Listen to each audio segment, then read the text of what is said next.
And joining us now, as promised, as advertised, the man, the myth, the legend, Mr. Chuck McCann. Chuck, how are you? How's everything going out there in Kansas City? Well, it's actually, the weather stinks, but other than that, it's not bad. Well, welcome to California. No, we've got great weather today. It was very windy today, and it's still windy. But other than that, we've got beautiful, bright sunshine. There's not a cloud in the sky. I'm sitting in my car and looking out at the beautiful scenery, and it's fabulous. Now, when you say beautiful scenery, is that California girls? California girls, right on the street. I know where to park. I'm no fool. How's my beautiful Scotland? Scotland at the moment is very windy, Chuck. I went to Glasgow. Betty and I went, my wife is Scottish. We went to Glasgow, Ronnie Shell, a comedian, and while we were in the train station, this is exactly how it sounded. I said, what track are we going on? She says, I don't know, and all of a sudden the announcer came on.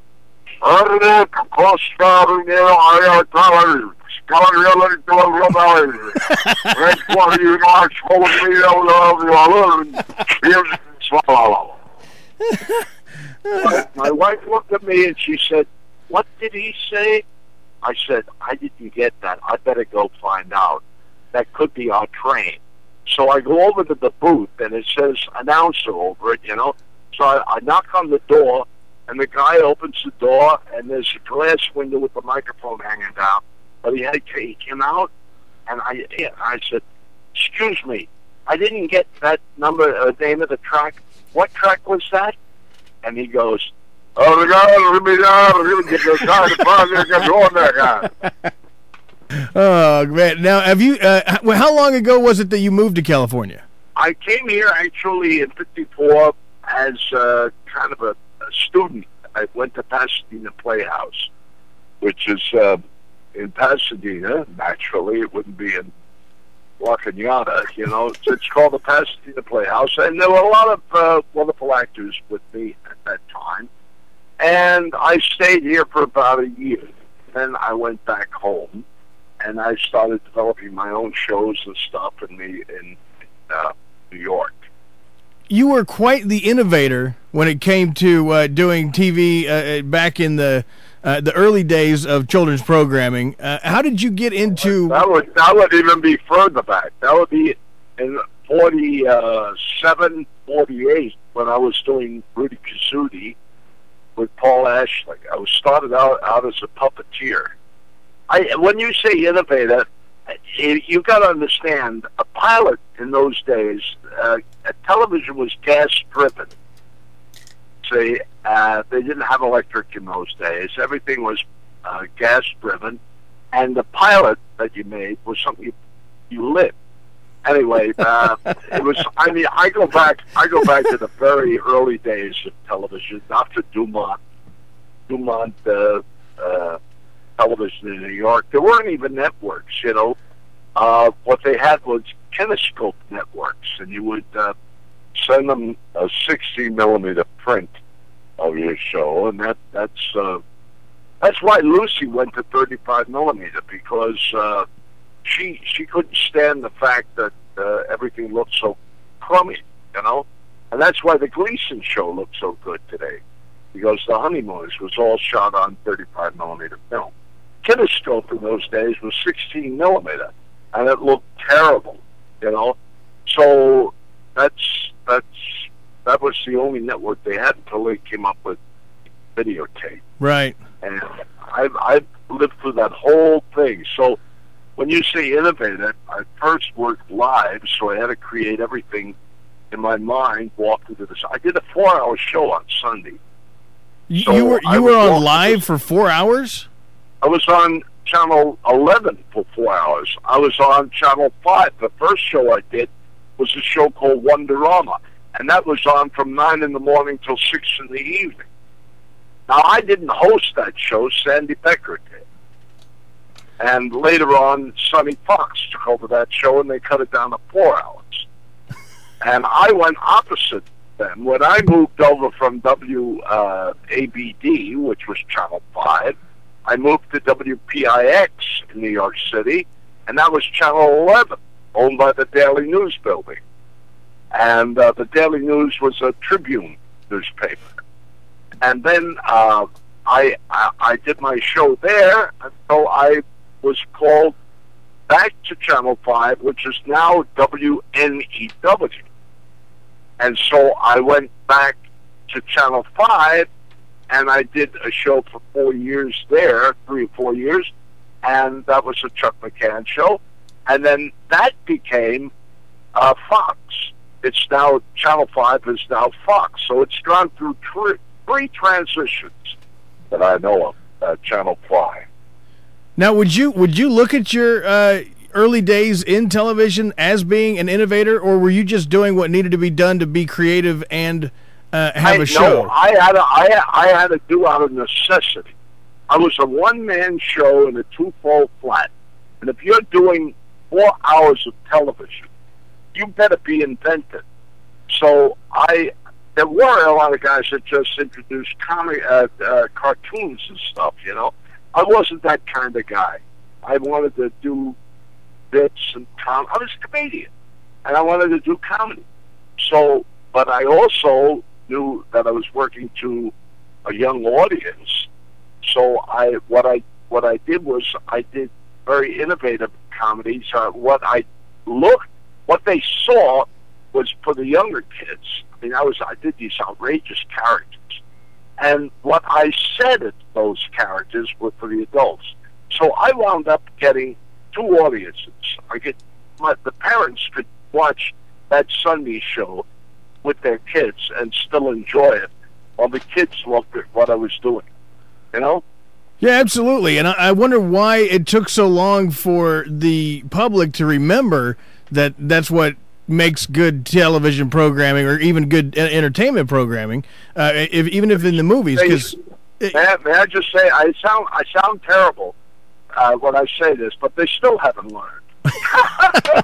Well, I was gonna say that Pixar kind of has that going for them with the animated stuff that they've been doing. They make a lot of those jokes in there for no question. The animation has always been ahead of everybody with comedy, but that's always been the case. I mean, look back at Warner Brothers.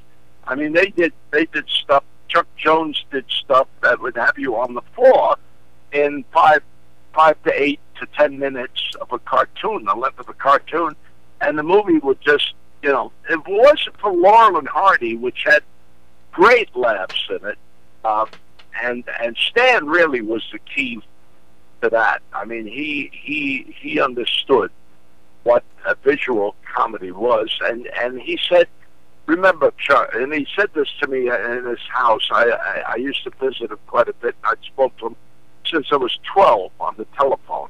He said, you know, lad, what you've got to do is, if you take a joke, there's 3 peels to it.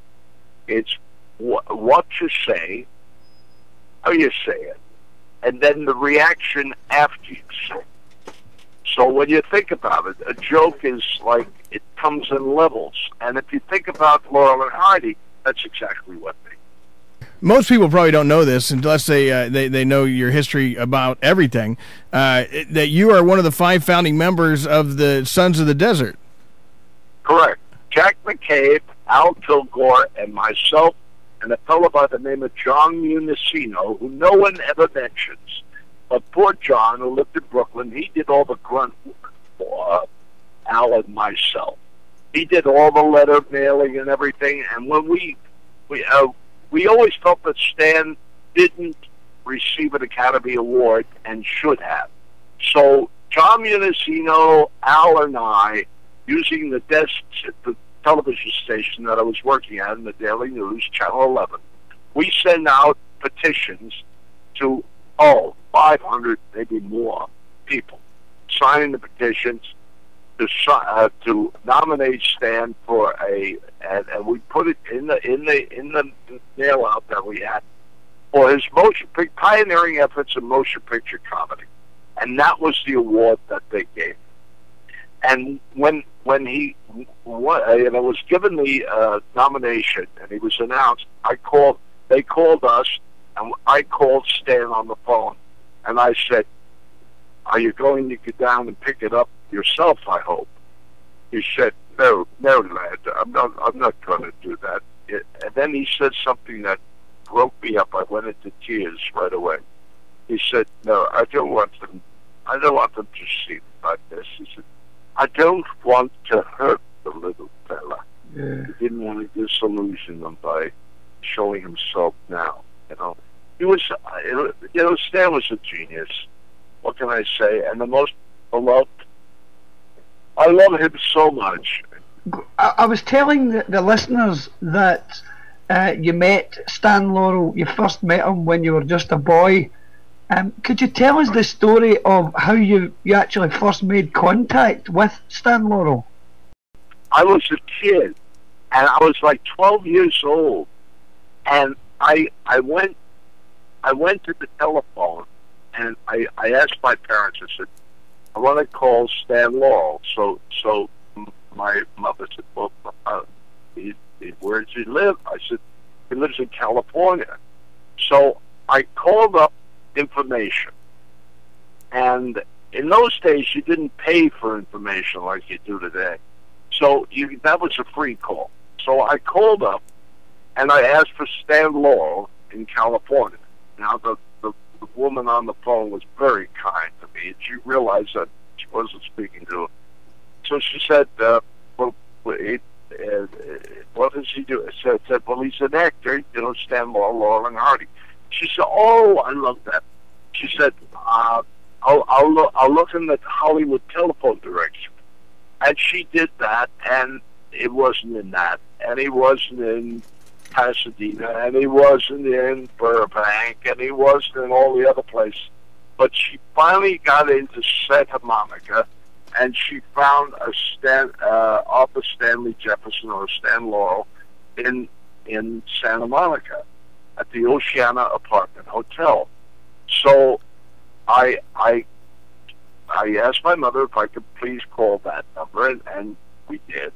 And it was a telephone operator who answered. They had like a little operator in the basement of in the ground floor of the Oceana Apartments.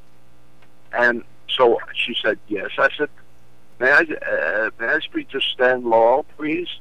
She said, "Well, let me call him and see if." So she calls up, and the phone answers, and he said, "Hello." I said, "Hi, Mr. Laurel. This is Chuck McCann. I'm calling from New York." "Oh, does your mother know you're calling?" I said, "Yes." He said, "All right, well, that's a long way away, Chuck. I don't want you to spend a fortune, So, how you been, Chuck?" And they got right into talking to me and telling me all kinds of stories and stuff. And he wanted to know my address so he could write to me, because he had this little Underwood typewriter, and he typed in this little portable typewriter that he had on his desk that I got to see. And I spent many hours with Stan, and finally got to fly out there and meet him. And I've been with him on several occasions. Once, of course, when he was very, very ill. And when Stan passed away, not too many people know this story, so I'll tell you guys, and you'll appreciate this in Scotland. Okay, Stan, of course, Stan was a fabulous, had a fabulous sense of humor. And I asked his wife Ida at the funeral. She said, Stan was a little. At the end, Stan went a little. He was not in his right mind. I said, "Why?" He said, "Because when the nurse went down to hear what he was saying, he said the last words he said was, 'I wish I had my skis.'" So I said, "What did he say?"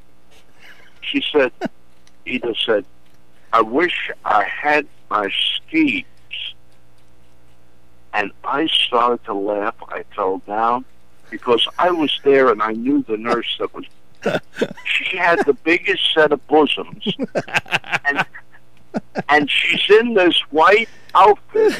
I can imagine her leaning over the stand, trying to hear what he's saying, with her ear cocked to him, and him looking down at these enormous white breasts that are hanging over him. And he said, "I wish I had my skis." That was the last thing Stan said. Oh, man. Hey, Chuck, we got a phone call coming in. Big fan of yours. I'm going to add him to the group here. Sure. Who am I speaking to? Kevin Butler. Oh, Kevin! I just want to ask you a question, Chuck. It's about the Chuck McCann's Laurel and Hardy show. How did you come up with the idea for the skit, The Land of Brats? You did this on the Chuck McCann's Laurel and Hardy show, where you and Paul Ashley as Laurel and Hardy read about this story about the land of brats, where if you told a lie, you'd be sent there and you'd be turned into an animal. Unless you met the blue fairy, you'd stay an animal forever. And you told lies, and you and Paul as Laurel and Hardy got sent to this place. Paul's stand turned a rabbit, and you turned to you were a chicken, but you called yourself a turkey, and you tried to find a way to sell. Kevin, let me tell you about that. We would come up, Michael Landwehr, wonderful writer and kind of my assistant producer, he would come up with ideas and just throw them at us. And, of course, you can't write sketches. You never could. I couldn't write for 3 hours, a 4-hour show. So what I do is I come up with a beginning, a middle, and an end. And then I would go in there. I would do I knew the subject. And I knew where I wanted to go, so that's the middle, and I knew how to close it. So I would formulate that and then just ad-lib the whole thing. And both Paul and I had done that. We had worked so long together doing the puppets that we were able to do that as live entities. So I don't know. That was an idea that probably Michael Landwehr had, that threw it to us, and we played with it and both came up with a thing. I didn't have a day off. I was on 7 days a week for a long time. I did the 2-hour show on Saturday, I did 3 or 4-hour show on Sunday, and an hour every day. That was the beauty of doing live television. I saw those sketches and they were wonderful, and I wished a lot of them were taped, because today in the museum they would be a godsend to TV historians, buffs. Oh, I was fortunate enough to go to Reeves, and I kinescoped a bunch of stuff that I did at WPIX, and I have that stuff, but I don't have that much at NEW, but I have some things at NEW, but not as much as I would like to have, and it cost me at that time, just for kinescope transferring, it cost me around $10,000 to $15,000 just to kinescope transfer those 2-inch quad tapes into 16mm kinescopes. Wow. So and that was a lot. That was a lot of money back then. They didn't have real home tape at that time. They were just starting that. And of course, I bought the first machine there. But my son used to take it, and he'd record cartoons over my tapes.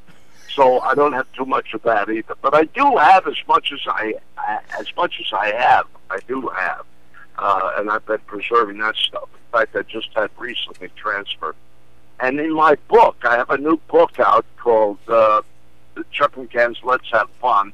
And if you go to Amazon.com, you'll see it there. And there's a DVD in the back of it. So you not only get the book with all the stories of Let's Have Fun and how it started, but you also get the DVD, which is a bunch of sketches and stuff that I did. That's kind of fun. And all the puppets and everything are in that. So the unfortunate thing is that the puppets don't age, but I do. You know, I look at the puppets and I go, come on, grow a beard, something, you know. Look in the mirror breaks, you know, I'm getting old. So anyway, but it's fun. I don't feel like I'm old, I feel like I'm 12. And I just miss doing that show. although I do have a lot of fun with Tim Conway. And I'm doing the book show here in California. So if anybody's going to be at the L.A. Books Fair, I'm going to be there. I don't know what booth I'm going to be in, but I'm going to be there with the L.A. Book Society. And you can look that up, and I'll be there. And I'm going to bring some books with me, and we're going to sign them. And so I'll be there. And then I'll be at the Javits Center if I can. I'm going to try and make that one in New York. So if you're in New York, I'll be happy to see you at the Javits Center. Hey, Chuck, we got another phone call coming in here. All right. You're live on the air with Chuck McCann, Ross Owen, and Nightmare. Hi, this is Tony Bensley. I go by Teaminator64 on the Laurel and Hardy forum. Oh, all right. Well, nice to meet you. You're on the air with Chuck McCann. Do you have a question for Chuck? Well, I do have at least one of my own.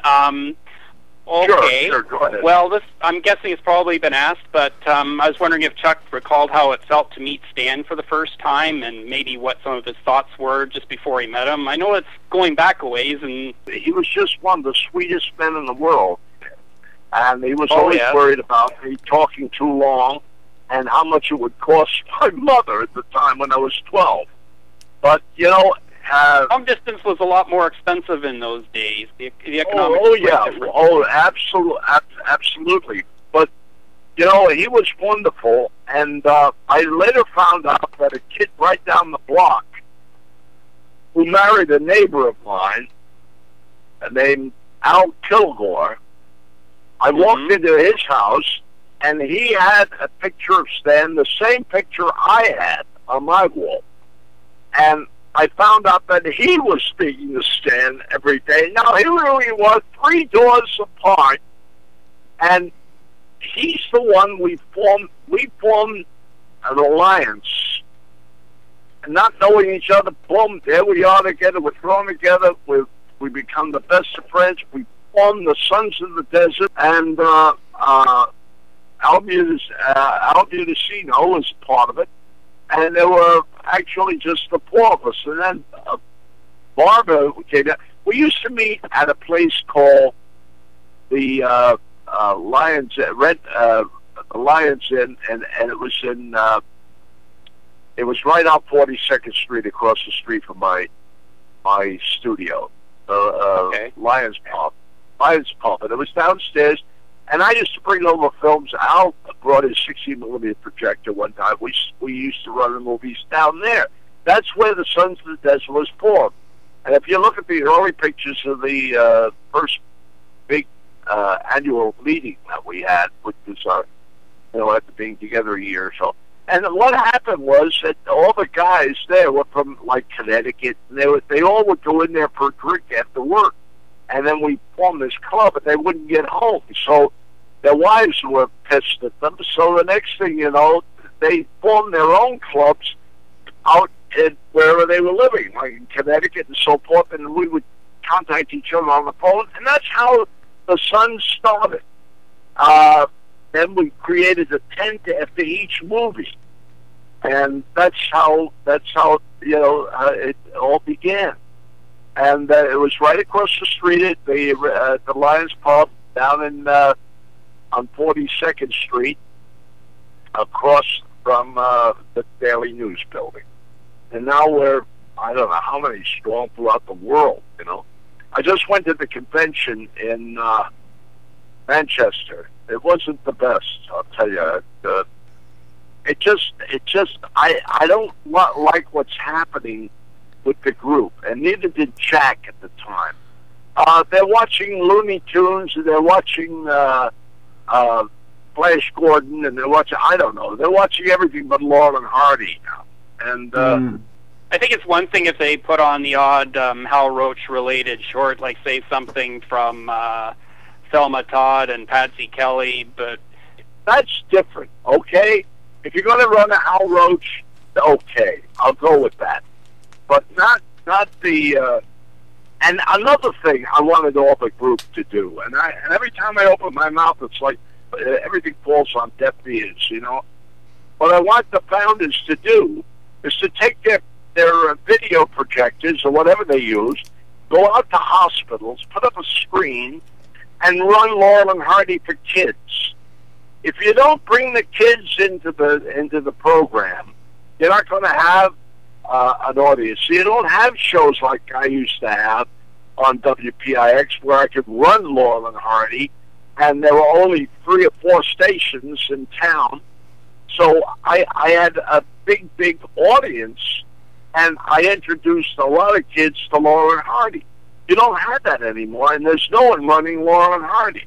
So if you don't get out to the schools, if you don't run them during the summer in a park somewhere, and create, get as many Laurel and Hardy fans together and put on a show and introduce Laurel and Hardy to new young kids, you're not going to have a club. It's going to dissipate. Do you agree? I absolutely agree, 110% with you, Chuck. And they hardly show any Laurel and Hardy in Canada. Like once in a while, there's this one channel called Silver Screen Classics. They will put on some laugh tunes and the odd solo film of one of the boys, and that's about it. That's pretty much the sad state of things up here in Canada these days. I'd love everybody to write a letter to Netflix and say, put Laurel and Hardy up, because that would be a great way to expose LNH. And that's what the Sons should be doing. The Sons should all individually get a letter, pull out their pens and paper, and write or Google into Netflix and say, please put Laurel and Hardy on. Now, the films have all been reconditioned. They're in great shape now. A lot of them are. We're unfortunately missing a few, but it would be wonderful. All you need to do is tell them, hey, we'd pay for it. I mean, Netflix isn't expensive, but hey, if you have enough people out there looking at this stuff, that's what they want. They want to make some money, Well, see, and that's one of my biggest gripes right there is the fact that every Saturday morning I wake up and I can find 3 different channels playing the Three Stooges, but I don't have any Laurel and Hardy anywhere. Yeah, that's pretty much zilch. I mean, you might see Babes in Toyland once in a while. Yeah, well, you see that at Christmas time. Yeah, at Christmas time. Perennial, What you need is somebody like I did, hosting the show and kind of leading in and out of the comedies, because they see Laurel and Hardy run at bastard times. Some run 16 minutes, some run 22, some run 40 minutes, some run 35, and then there are the features that run an hour and 10 minutes. So they're all over the lot as far as time is concerned. So you need somebody in there to fill in the extra minutes to kind of make everything even out. And that's what I did at PIX, because that was their big concern. They said, we can't do this. They used them as rainout fill at the Yankee games. And I would, if it started raining, the guys came out with a tarp to cover the field, and the film was already running. It was in progress, so they would join it in progress. So because Laurel and Hardy, you can join any time in progress, and you understand it. It's one gag after another, So that's what they did, and I said to them, I don't want to put Laurel and Hardy on in the kids' market. And they said, well, they're not for kids. I said, baloney, they're not. I said, I'll get twice the audience. I'll get the adults and the kids watching. And that's exactly what happened, and that's what I did. And that created such an interest in Laurel and Hardy that they syndicated that show across the country. And then, of course, out of that came the Sons of the Desert, and Laurel and Hardy was off and running at that time. But since then, it's kind of dwindled out. You need hosts. You need some way to get in and out of it. Absolutely. Tony, I want to make sure that we acknowledge the fact that you are indeed the Forum Member of the Year for your dedication to Laurel and Hardy, and we appreciate you calling in today. You got any more questions for Chuck? Well, I thank you very much for acknowledging that on air. I do appreciate that very much. I do have one that a fellow member who goes by the username Fine Hats Off, he had a question regarding the sound overdub for Double Whoopee. That's a project you worked on many years ago, Chuck. Yes. What did he have to say about it? Basically, it was his was sort of, did the lip readers watch any of the Laurel and Hardy silence before transcribing what was said on screen in Double Whoopee? Like, was this figured to be the best film for doing overdubs? Let me ask you a question. Did you like what we did? I like the attempt at it. You got the main voices down pretty much bang on. I guess it's just because it's a testament to the fact that I'm so familiar with a lot of the Hal Roach films that when I notice that a voice doesn't match the actor, I tend to pick up on it.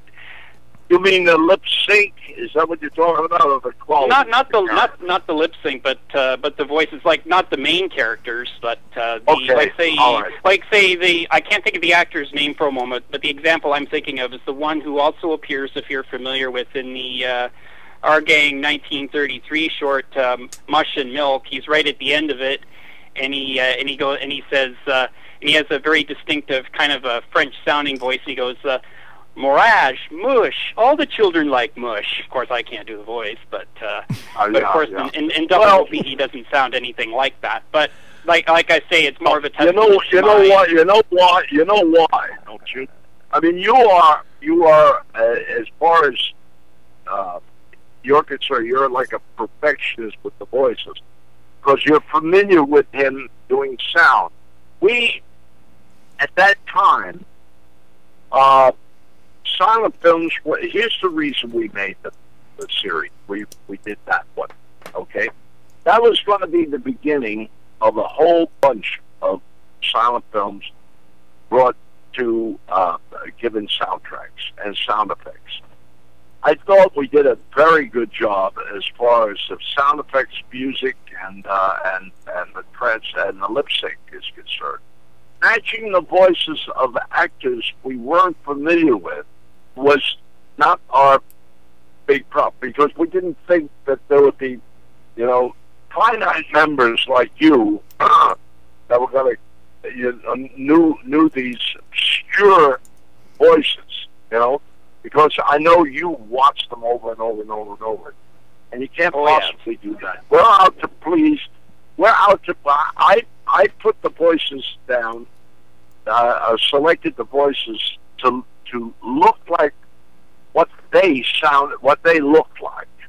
In other words, I said, well, there's a guy with a beard and he's French or he's so we got an actor to play it that way. Now a lot of the actors that we use, of course, were friends, people in the studio that I grabbed right away. So I think though that the tracks, although I think I'll tell you what happened. They ran this by mistake at Hugh Hefner's at the mansion one night. Dick Van ran the thing, and Hef looked at this thing and he says, "Oh my God, I didn't know there was a soundtrack to Double Whoopee." And so he's watching it like there was a soundtrack to Double Whoopee. But then at the end, my name came up, and he went, "Holy mackerel!" He said he was amazed. It even fooled him. He said, I thought that was Laurel. I thought it was a soundtrack. I thought maybe they found a soundtrack." Now, that was a guy that watched and loved Laurel and Hardy. I mean, so, it fooled a lot of people. Now, what we want to do is, you will never see silent movies run on television like that, unless it's Turner Classic Movies. They're the exception. But what about every place else in the world? They just don't run silent movies. So what we were planning to do to do the tracks to all the silent films with love and tender and loving care, and release them in DVDs for people that wanted to, the younger audience. They're not going to sit and watch silent movies. I'm sorry. A few of them will, like you, who are devoted and are into films and want to see silent films. But other than that, there aren't that many people out there that will sit through that. I'm sorry to say, but this is the truth. We're living in 2013, and they just don't, if it isn't in color, and that's another thing. If you put a black and white movie up, even if it's Casablanca, you don't see those films running even on anything other than Turner Classic movie. You're lucky if they don't want to turn it into 3D, never mind color. That's right. That's exactly right. So I'm working a guy named Richard Feiner. Okay, now Dick Feiner, son, who owned all those films, at the library, he he's now back at the National Screen, I think it's called, and he's back as the head of that now, and he has the rights to all of his father's stuff, so he contacted me, and we're going to put soundtracks to all of the old silents, colorize them, and if I could put them in 3D, I would, because I want the young people to see them. I want, and they're never going to be seen otherwise, so why not? If it's done with tender, loving care and it's done, I don't know how you feel about that, but I would like to give it a shot and see what happens. If a film doesn't make money, okay, unless a film makes money, it's going to rot somewhere, okay? True. It'll go into a museum, and then they got to pay to get masters dubbed and preserved and put in vaults and under optimum conditions to preserve them. If you don't preserve these things, they're going. Especially nitrate. Nitrate, we've just put a whole bunch of stuff in UCLA. So UCLA now has a nitrate vault. I was just getting ready to ask you about the UCLA film vault and the donations and everything else that you guys have been working together on. Well, I did that, and we are. So they're fine now. But it's like it's constant money. It has to be kept in a certain temperature and all of that, and that costs bread, and the building costs money, and the taxes and all whatever else is involved. So it's a lot of money to preserve these works of art, and that's what they are. People don't think of a film as a work of art, but it is. It's an amalgamation of all people working in the arts. It's the scenic designer, it's the cameraman, the photographer, the actor. We're all painting an image in your mind, all of us. And I remember when the first time it came out, they go, "Oh, well, it's preserved now. We have it on tape." So they went and they didn't give a crap about the negative, and all of a sudden the negative and you find out that the tape is like an old, has 300 lines of resolution, but now they can give you 700 lines of resolution. Now it's 1150. So who knows what's in the future? Maybe tape, the oxide on tape, all the molecules fall off the back of the tape, and then you get shedding and banding and all of that on tape. So what they thought they preserved, after destroying the source of the material, film negative, it's over. Now they can't go back. Because the best thing they have is this crap. Yeah, what they have left is this crappy-looking tape that they have to make a transfer from. So you've got to keep the source material alive. what the thing was originally shot on, the best quality, and you got to keep that going because you never know what's going to come down the pike. The new technology that's going to come along, that's going to make that even better. So please, that's my speech, and you're stuck with it. You know? No, I couldn't agree with you more, Chuck. I think that it's ridiculous to think that people out there can't see past the end of their nose sometimes to see where we're heading. I think that when you were talking about movie being art, a question popped into my head, and I wanted to know if your opinion was, or what your opinion was, I should say, on whether or not the advent of the video camera cheapened the art at all, or if it just expanded the way we look at it. No.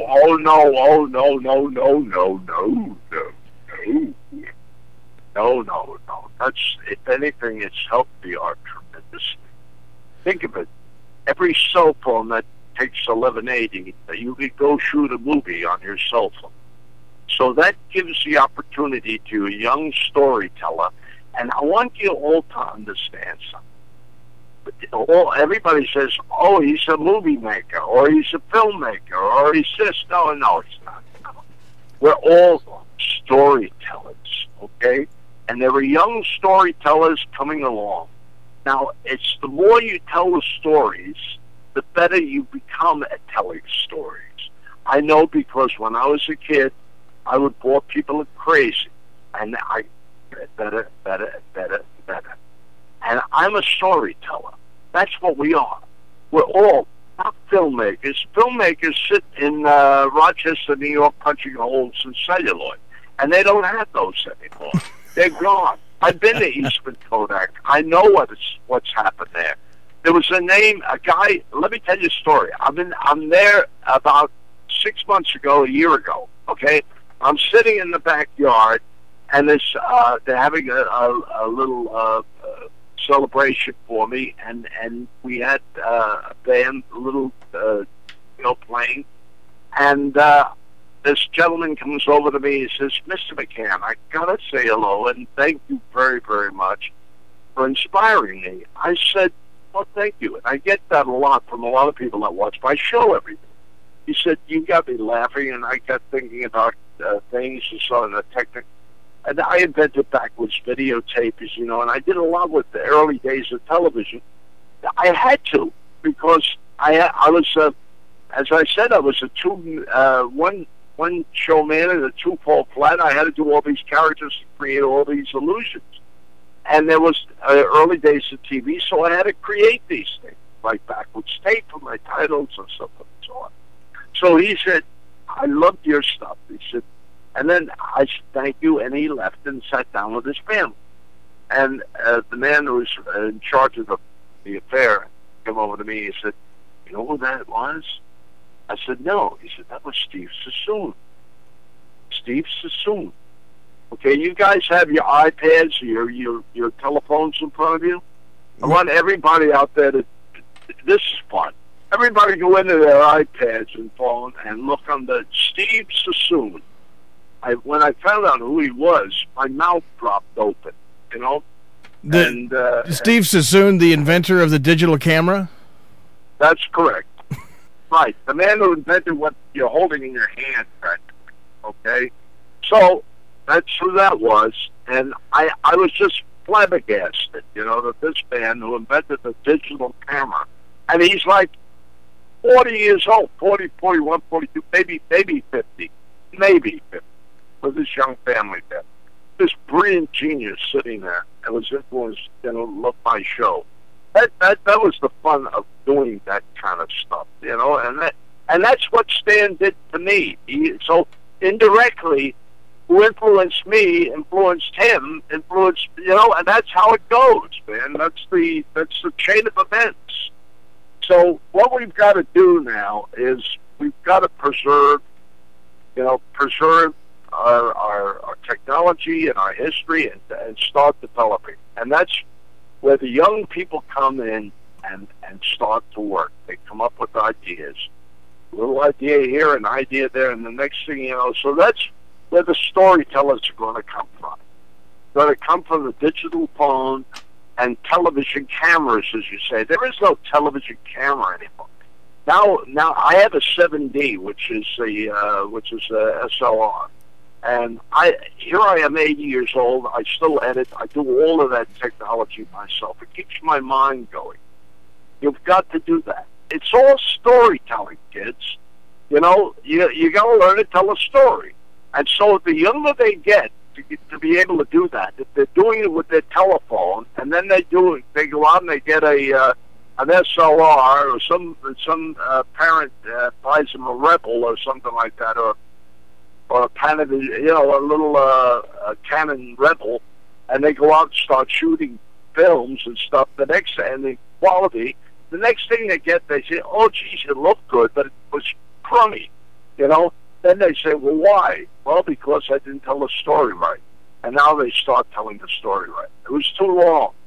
It wasn't funny enough. It wasn't this. It wasn't that. And they start to work on it. And they hone down their ideas.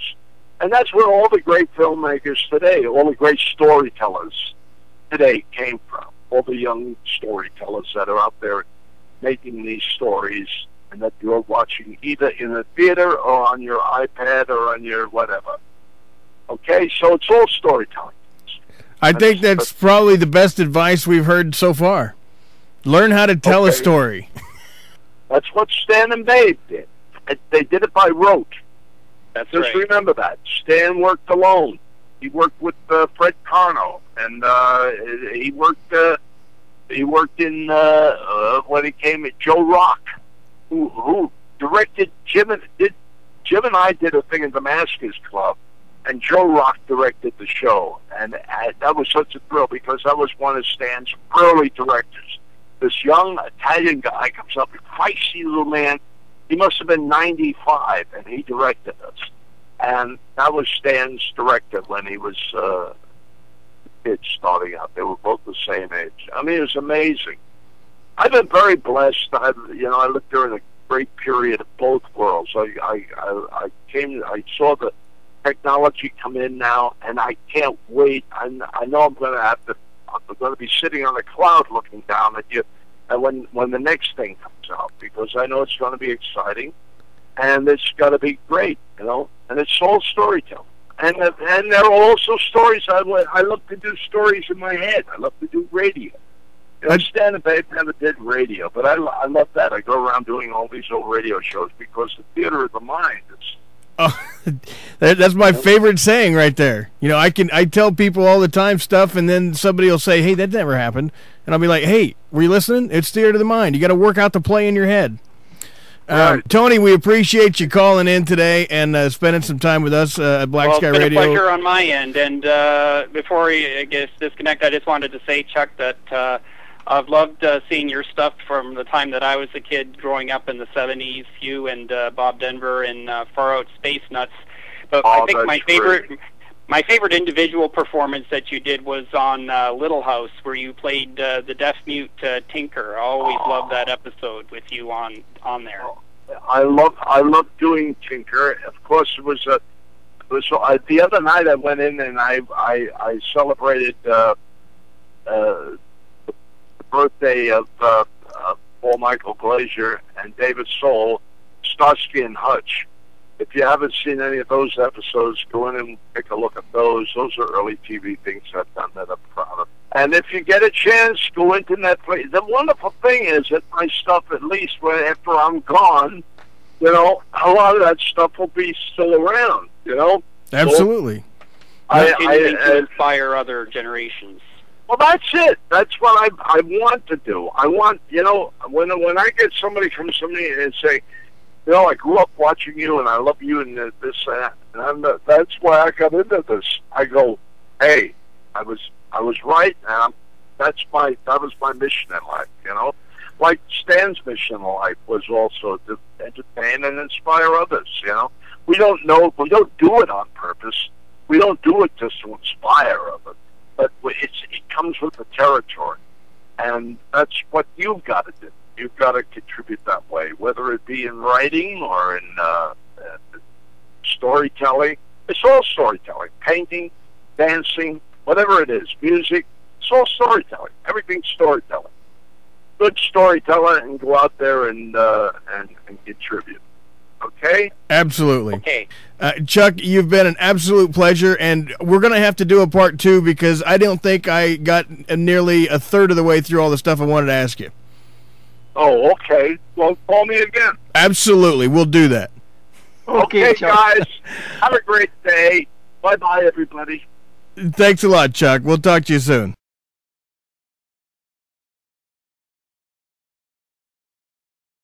Black Sky Radio.